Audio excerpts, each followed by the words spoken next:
Olá, boa tarde. Agora, pontualmente 12 horas, nós estamos chegando com mais um Sucesso no Campo. Hoje, segunda-feira, dia 30 de outubro de 2017. Finalzinho do ano, tá chegando, tá logo aí. E hoje aqui em nossos estúdios estamos recebendo o Valdecir Sovernigo, produtor rural, um líder classista, um apaixonado pelo agronegócio. Valdecir, boa tarde. Boa tarde, Fabélia, e a todos que estão nos assistindo. Prazer recebê-lo aqui. E com o Valdecir, a gente já vai falar aqui de alguns assuntos, como fundo rural, produção de energia, que é problema em todos os aspectos, em termos de custo, para quem faz o consumo dela, para quem precisa usar diesel para produzir essa energia, é gargalo para ela chegar em muitos lugares, a distribuição, a possibilidade de uso dela. Então a gente vai tratar desse assunto aqui também, porque ele tem também a usina de energia fotovoltaica na sua propriedade. E ainda temos, daqui a pouco você vai ver os vídeos de alguns produtores que estão plantando, passaram domingo com as máquinas nas lavouras. Como é que está o seu plantio? Vamos aproveitar já e falar disso aí, lá na Fazenda Condor. Olha, Fabélia, esse ano é um ano totalmente atípico, né?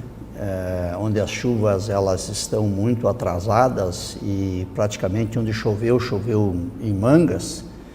E no meu caso particular eu plantei muito pouco, ou seja, em torno de 5%, onde os outros anos já nessa data eu já havia finalizado. Então o atraso das chuvas está trazendo assim uma angústia muito grande dos produtores de modo geral, em que a gente é acostumado a fazer duas safras, né? A primeira safra com a soja e a segunda safra com o milho. Então a angústia vem desse sentido, não que a gente esteja fora de uma época de plantio da soja, ainda é possível se plantar soja e obter um bom rendimento, mas estamos fugindo daquela janela que nos possibilita a efetuar uma segunda safra de milho. E quanto tempo você está em Goiás? No dia 20 de maio passado, a Fazenda Condor completou 35 anos em Jataí. Bom, então nesses 35 anos é um momento diferente esse que nós estamos vivendo em relação a essa chegada, a essa uniformidade das chuvas. Eu não me recordo de que tenha havido um ano semelhante. É bem possível lá atrás que tenha havido, porque quando aqui chegamos a gente fazia uma safra por ano, né? Então não e dava a gente pra ter não tinha essa base e a gente logicamente começava o plantio mais tarde, porque tudo era plantio convencional, né? A gente tinha que arar, gradear, preparar, aplicar herbicida. Então o atraso, digamos assim, era automático no plantio, mesmo porque a gente aplicava aqueles herbicidas em pré-plantio incorporado e precisava aquela umidade inicial também para funcionar.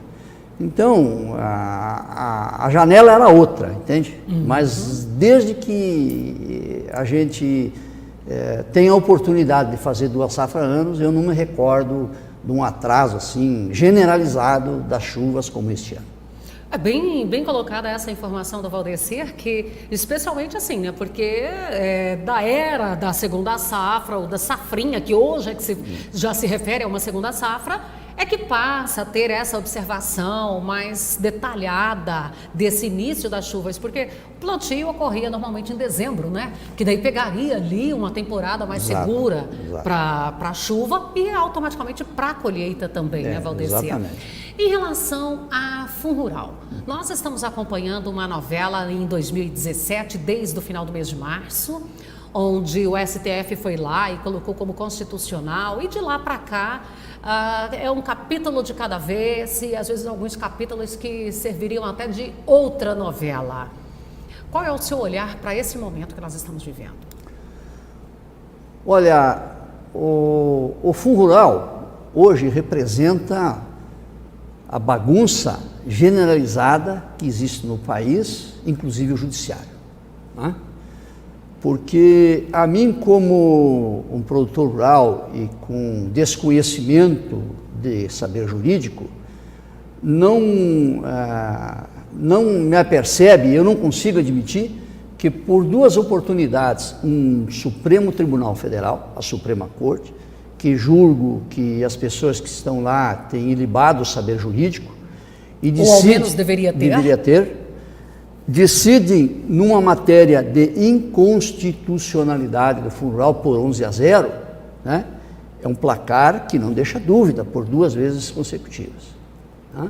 E depois, eu não sei porquê, como é que essa mecânica das leis volta o assunto do Fundo Rural à pauta e existe um placar de 6-5 a favor da constitucionalidade. Sem nenhum fator novo, sem nenhuma regra alterada. Só mudaram alguns juízes, inclusive muitos juízes daquele que deram um voto favorável à inconstitucionalidade deram voto em favor da constitucionalidade. O que mudou? O saber jurídico, o foco. Então, a gente fica pasmo com esse tipo de decisão. E como a inconstitucionalidade foi firmada em 2 julgamentos, as esferas de primeira instância e de segunda instância, obviamente, em cima de um poder absoluto de decisão e como o final, essas instâncias elas começaram a emitir liminares ou têm ações já terminadas, transitadas em julgados, inclusive muitos produtores já receberam até o indébito daquilo que pagaram, né?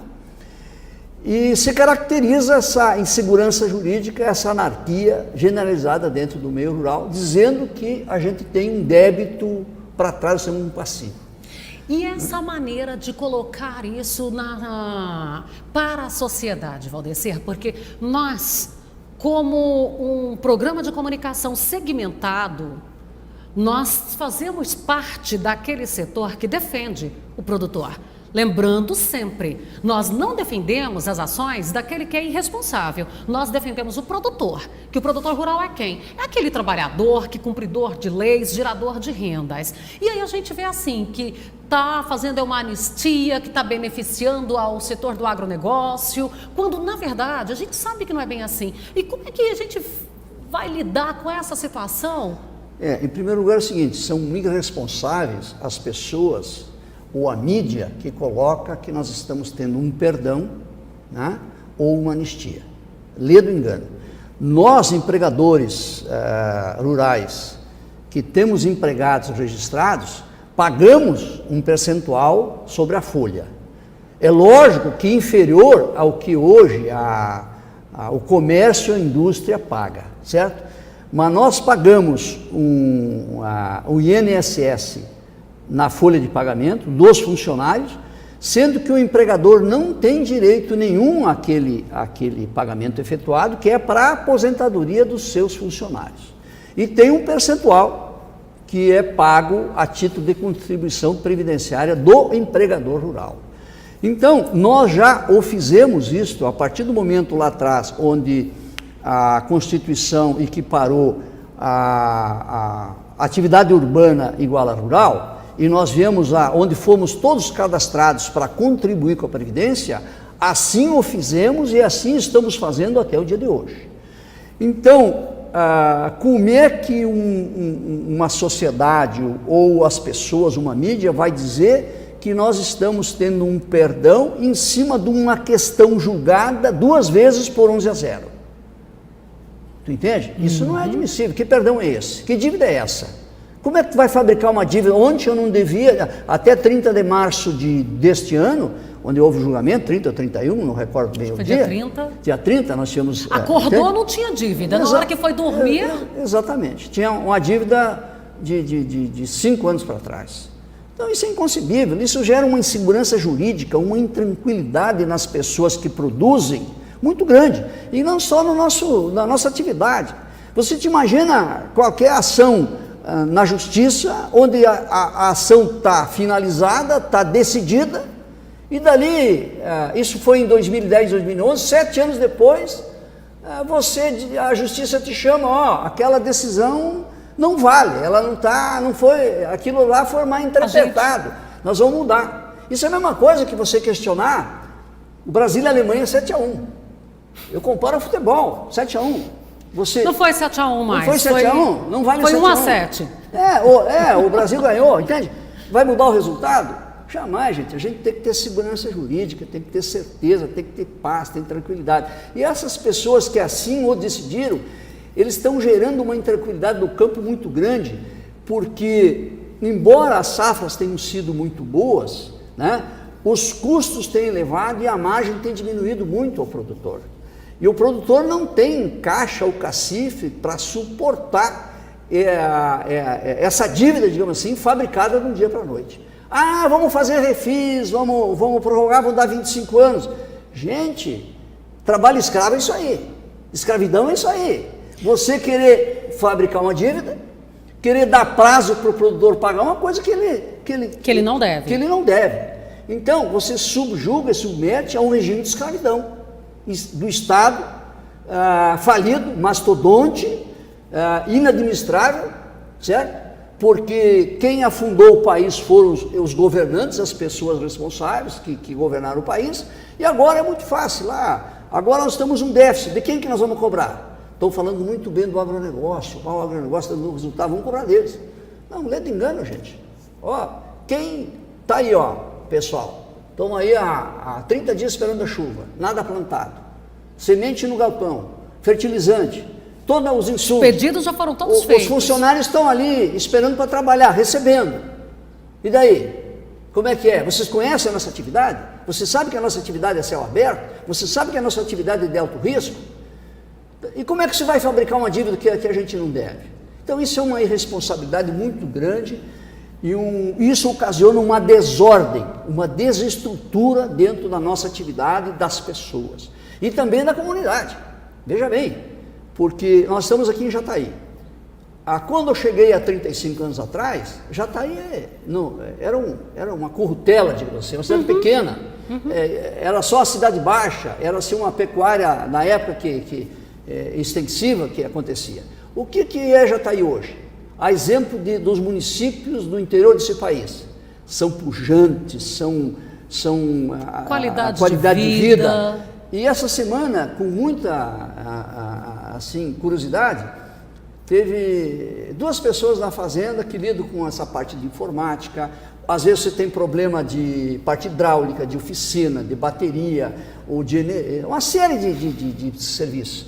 Daí as pessoas dizem assim: seu Valdecir, nós temos que agradecer a vocês, produtores rurais, porque nós estamos tendo trabalho e conseguindo dar comida para a nossa família, estudo para os nossos filhos, porque vocês existem, porque vocês estão produzindo, porque vocês estão aí dando essa retaguarda para nós.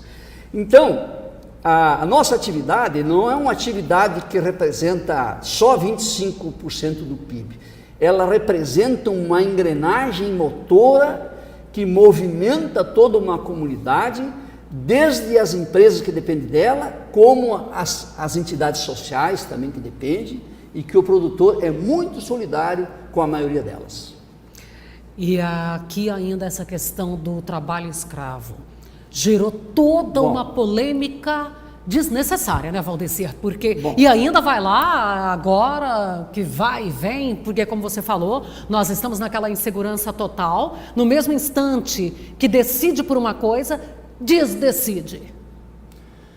Esse é outro assunto que está gerando muita polêmica, e as pessoas que não conhecem o assunto, procuradores, a procuradora da República, pessoal do trabalho, pessoal que não conhece, eles acham e colocam as imagens do agro, aquelas imagens pejorativas, né, achando que isso é generalizado.